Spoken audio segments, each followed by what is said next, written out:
What about the outlook for Q2 then? Because the data hasn't improved any. Well, I think that the PMIs might pick up a little bit in May and June. Certainly, the policy response to the ECB has probably been well received. So it may be that those sorts of signals in the next month or two might get us to although another contraction in the second quarter. It may not be quite as steep as the 0.2 or 0.3 that we're probably going to get later on today for the first quarter.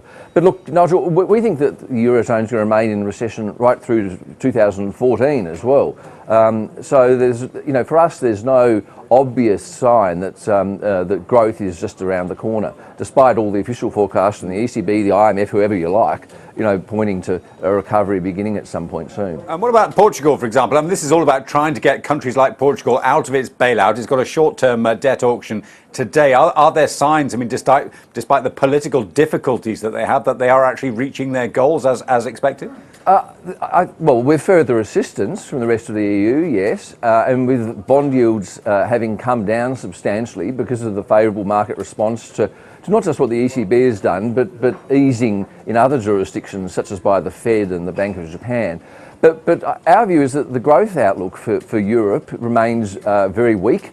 Markets may yet even attack the French economy in the same way that they attacked Spain and Italy over the last few years, and Greece and Portugal and Ireland before that, because of the lack of reform in France. And if that were to happen, then I think Portugal would suffer collateral damage along the way. They still haven't got investment grade ratings from any of the agencies. That doesn't help them.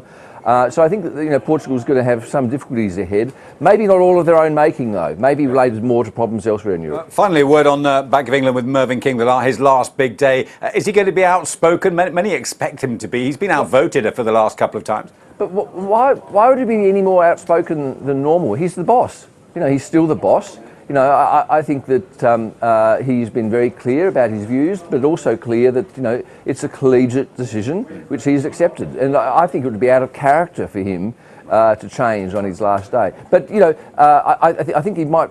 I'd be a bit cautious about expecting him to upgrade the growth forecast too much. If we're right on Europe for next year, it's going to be a real struggle for the UK economy as well. James.